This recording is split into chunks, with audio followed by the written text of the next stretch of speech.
Hi there, Kimmer here. Okay, so today we're going to talk a little bit about introduction to classes. So understand that this video is meant for those who have never seen classes before, don't have any idea about objects. We're going to take you step by step through creating a basic class. The first thing I'm going to do is we're going to create pizzas. Pizzas are one of my favorite things. So I'm going to use a pizza, and I'm going to create a pizza class. So we're going to start off with a shell here. And so in order to create a class, and I'll talk about what classes are in a minute, but I prefer that you actually see the code, and then I'll backtrack and kind of talk about how a class works and what it does, and we can continue to progress from there. When we create a class, we are going to put the class definitions above main. In order to do that, we have to use a reserved word called class. Now, when we create a class, we use the reserved word called class, and then following that, we give it a name. Now, one of the things in C++ you're going to want to do when you create names for your classes is you're going to start them with a capital letter. So we're going to start it with that capital letter, pizza. Then you'll notice an open, close curly brace. The other thing that I want you to notice, I'm going to make this a little bit bigger, is that there's a semicolon here. That is very different from functions. Notice there's not one on main. However, classes get a semicolon. So we use the reserved word class. We create a name for it, starting with a capital letter. And the other thing you want to consider, even though we might have multiple pizzas, try to keep it to a singular pizza, because this is just and I'm using this term even though it's used a lot, but it is a blueprint. It is what each pizza is going to contain, or what it can have. So don't forget that semicolon right there. Next thing we're going to do is we're going to include some private data. We'll talk more about what private data is, but for right now, let's just do this. We are using the standard namespace. I think we've talked about namespaces before, so whether you're using the using namespace clause or just simply a using clause for what you're doing, understand that this is just the namespace. This is so that we can use things like string. Okay. And I'm going to put in a type. Now a type is round, deep dish, thin crust, those kinds of things. The next one I'm going to add is for size. Now, I'm going to warn you. A lot of people want to do this, just give it size, but you'll notice the coloring. It's even green. Size is actually a word, I don't want to call it a reserved word, but it kind of is. So let's not use size ever in programming. Always preface it with what size you're talking about. So in this case, we're going to call it pizza size. So this would be small, medium, large, extra large, etc. And then an integer number of toppings. So we're keeping our pizza simple right now because I'm just using this as an example to show you how to create a class. So we have some private data. And our data consists of a type, deep dish, round, thin crust, etc. Pizza size, small, medium, large, and number of toppings. Period. Next. If I want to, now I can actually create a pizza. Now something I want you to realize is that when you create a class, it's almost like you're being able to create your own data type. And you're kind of going to use it that way. So if I have a data type, like we have data types called integers, right? But now I'm saying, hey, let's have a data type called pizza. So when we do that, we give it the name of the data type. Let me just show you for a second. If we were to create a number or declare a number, this is the name of our variable. This is our data type. It's no different. This is our data type. Now we have to give it a name. I'm going to call that my pizza. Now you're probably going to hear a lot of different terminology, so we'll try to backtrack about some of this stuff. However, we have just now created my pizza. My pizza has a type, my pizza has a pizza size, and my pizza has a number of toppings. This is called an object. My pizza is now an object. You can create another object And we can call this your pizza. So now we have two pizzas. So understand that we have two objects, and your pizza also has a type, also has a pizza size, also has a number of toppings. However, it may or may not have the same number of toppings as mine does, or this be the same type, or be the same size. But this is, right now, this is where we're at. We're extremely basic, so I'm just going to save it, compile it. No sense running it because it's not really going to do anything yet. What happens is these two objects, these two pizza objects are created in memory. That's called instantiating, and I'll go through terminology later. So, what do we got here? Now, we are going to do something else. We are going to create some public functions. So we always keep our data private, and our function, most of our functions, not all of our functions, but most of our functions are going to be public. We're going to start with a specific type of function. Now let's take a look at this function. Notice that I called the function the exact same name as the class. This right here is known as a constructor. It is constructing a pizza. So when this constructor is called, we're going to have it do something. Just something simple so you can see it work.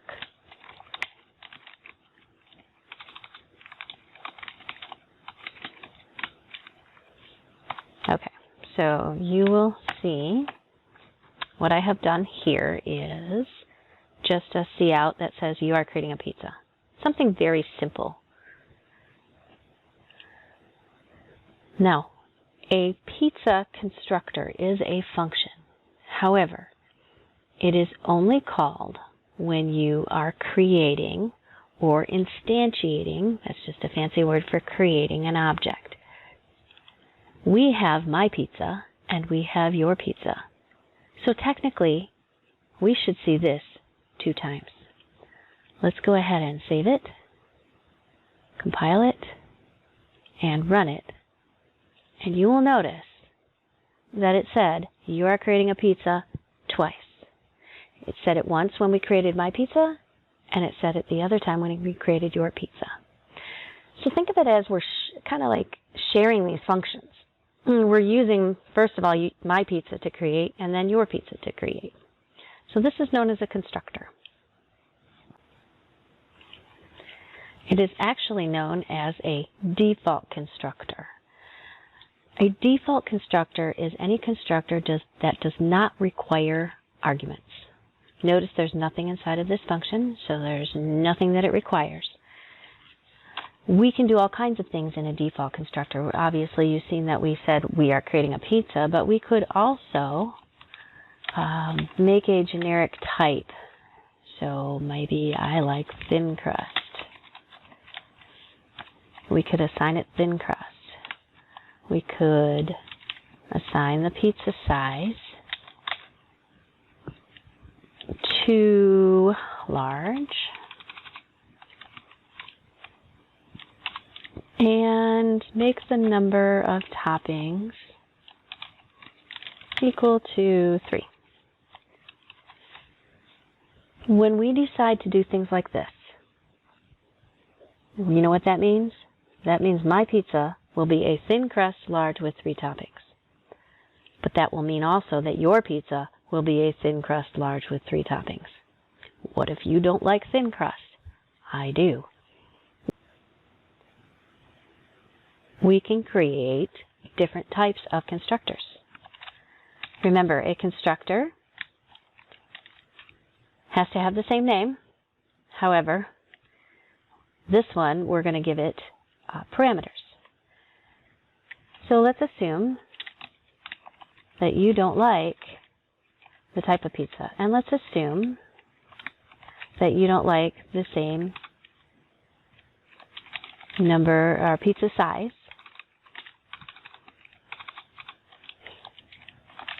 And we're also going to assume you do not like the number of toppings that I do. You can create your own.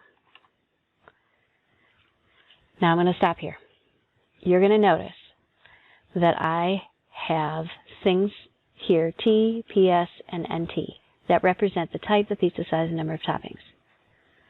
For right now, I don't want to go into a lengthy explanation because I don't want this video to be too long, and you're going to learn more on it shortly. So, all I'm going to highly suggest is for now, you do not use the same names as the names of your private data.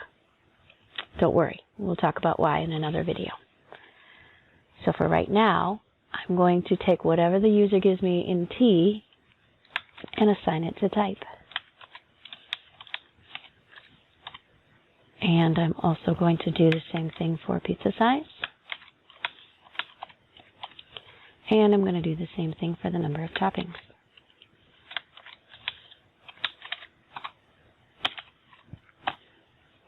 What this will do is it will allow us to not create a pizza like my pizza, but rather create your pizza and give it these three things. So maybe your type is a deep dish. And maybe you want a medium. And perhaps you like a lot of toppings. So maybe you like 5. So we have 2 different types of constructors.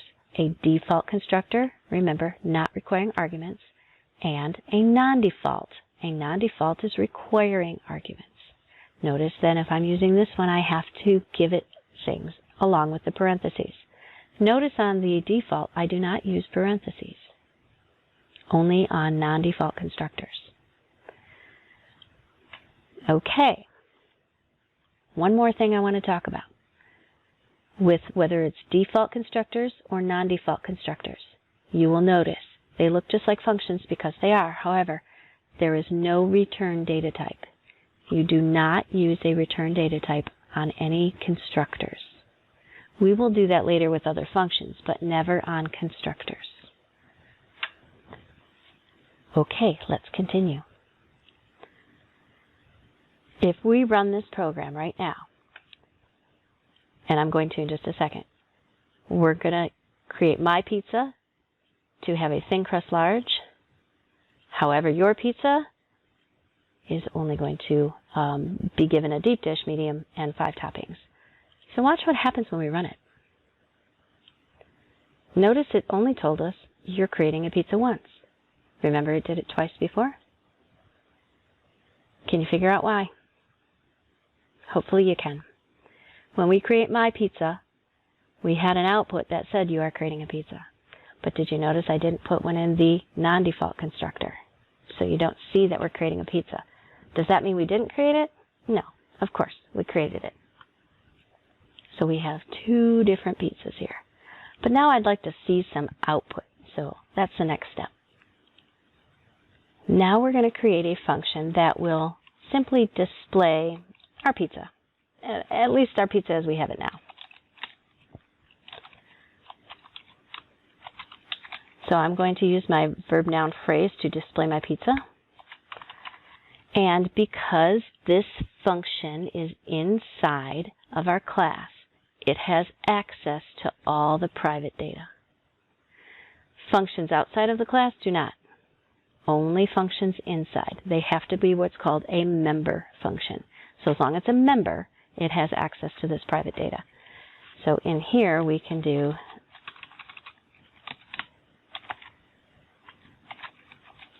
an output that will display our pizza.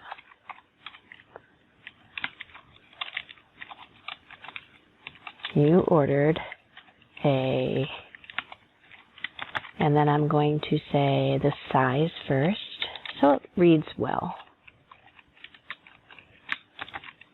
And you ordered, I'm going to put a space in between here, and then what type it was,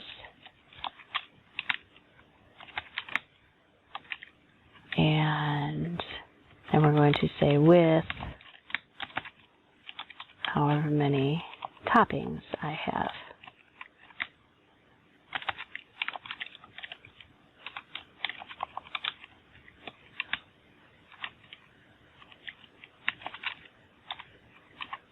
Okay, we're keeping it simple. I just want to see this. Now, display pizza is our function. We have to call it. However, we have two pizzas. So we have to tell it. We just can't say display pizza. If we tried to do just display pizza, it would yell at us. And that's what it's doing here. It's yelling and saying, hey, I don't know what you're talking about. There's no function called display pizza. Because this is a member function, it has to be used with one of these two objects. So the question is, whose pizza would you like to display? Well, of course, I'm going to display both, but I'm going to do mine first. So in order to do that, we have to do the object, and then there's something called the dot operator. So we're going to take the object and we're going to say, okay, using this object, use this object to display the pizza. Because I want you to display my thin crust large. But we can also display your pizza.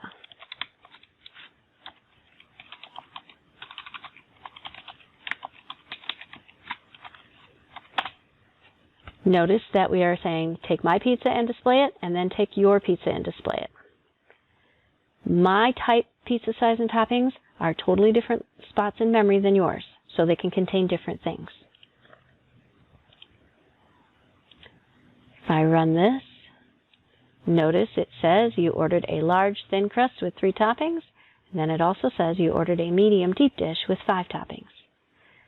So you can kind of see how we were able to use a function, a display function, to do this. Let's continue. Sometimes we just want to be able to maybe change it. What if I change my mind and I don't want a large? Let's say I wanted a small instead. But I've already used my constructor, so I can't call that constructor again. It can only be called once per object. So what if I wanted to take my pizza and take the pizza size and make it a medium instead? That seems reasonable, right? Can just take it, access my pizza size, watch what happens.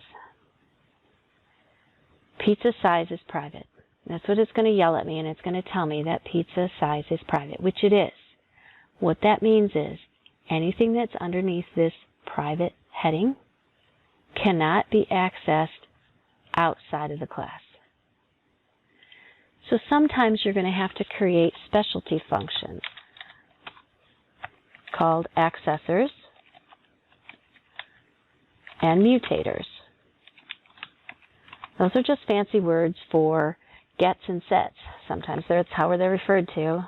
Right? If you access something, you're going to go get it. And if you change it, you're going to set its value.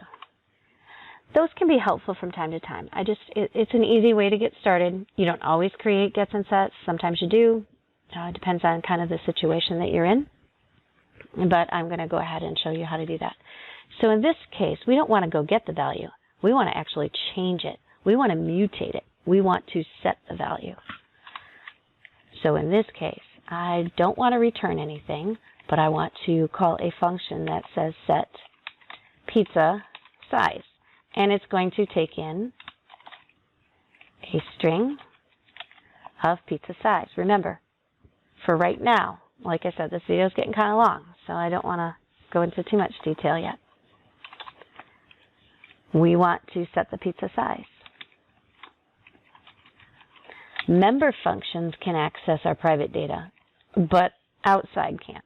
And this is allowing you ways to control and maintain integrity within your data, within your program. So we'll learn reasons for doing so later. Let's just learn how to do it.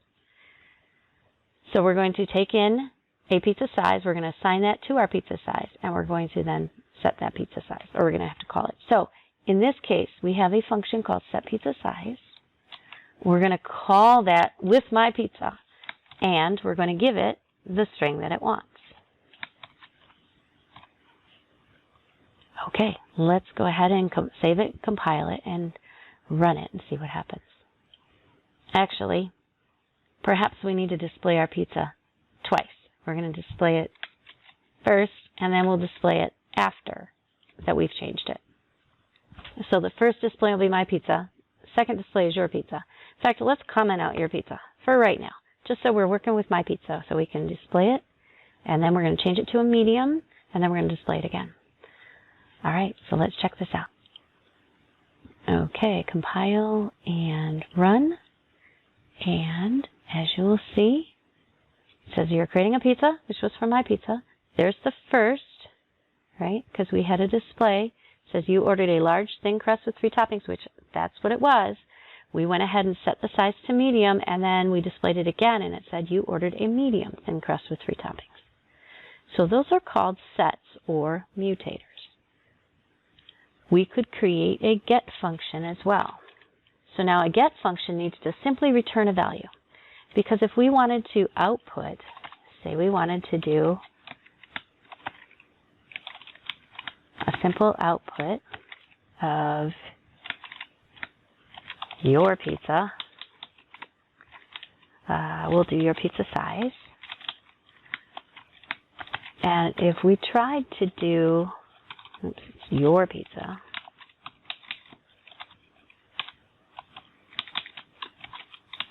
Remember, if we tried to do something like this, we are going to get an error. We're going to get an error because pizza size is private. Right? Jumps back up, says, nope, you can't do that. It's private. So in this case, we're going to have to do an accessor or a get function. So this get function is going to return a string, get pizza size. My keyboard is not liking me today. I don't have to give it anything, but simply it's going to return the pizza.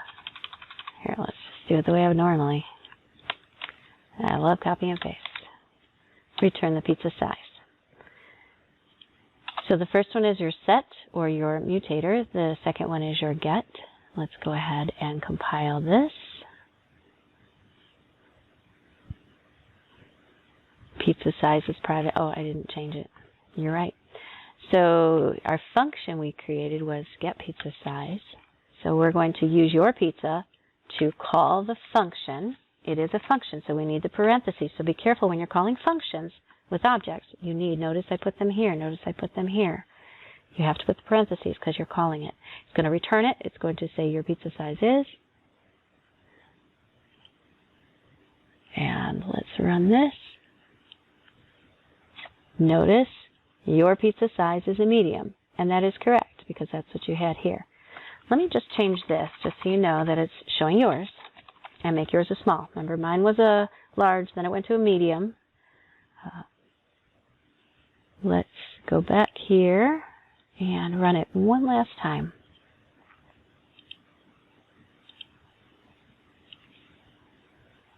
You are creating a pizza. You ordered a large thin crust with 3 toppings. You ordered a medium thin crust. Those were mine. And then notice it says your pizza size is small because we had changed it to small.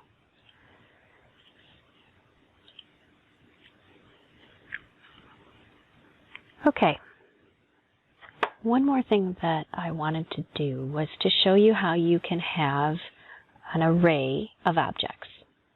We'll get into vectors later, but for right now, let's just talk about arrays because you should probably already know about an array and how it works. We're going to use my current 2 pizzas we have, so we're going to create maybe an array called order, and I'm going to have 2 in it. Now, just like we create an integer array of 2 things, right? Notice we have a data type followed by then the name of the array and how many things you have in it. Here, our data type is pizza. So we can have order. In this case, we're going to hold 2. We're just going to do a simple assignment right now. Remember, arrays start at 0. And we're going to assign the first one, my pizza. And then order 1. We're going to assign it your pizza. And because we have pizza, I'm going to use because we have an array, I'm going to use a for loop. I don't have to use a for loop because there's only 2, but I am going to. And remember, we always start at 0. And x is less than the size, in this case, which is 2, x plus plus. Now, I'm going to use my array. My array name is called order. Just like I would typically accept, what do I want to do? Now remember, each one of those is a pizza. So I can simply do the dot operator to display the pizzas in my array. See if I made any mistakes. I did not. We're going to go ahead and you'll see right down here it says you ordered a medium and you ordered a small. So these two lines are from my array. There's lots of different things that we can do, and we're just, like I said, this is just introduction. There's a lot of little things I'm skipping over that we will continue to talk about. The only other thing that I do want to say is you can see how these functions for your gets and sets are right here, or your accessors and mutators.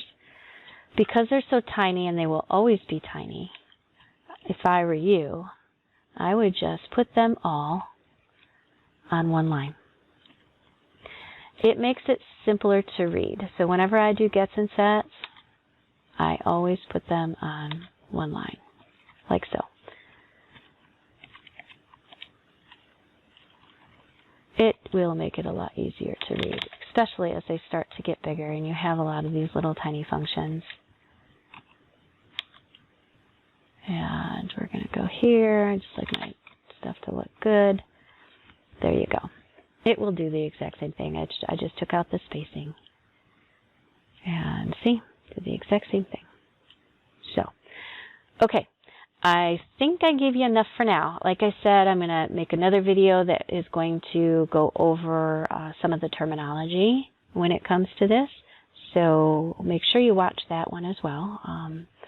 And that way you'll have a good understanding of how to create a simple class and kind of how to use it.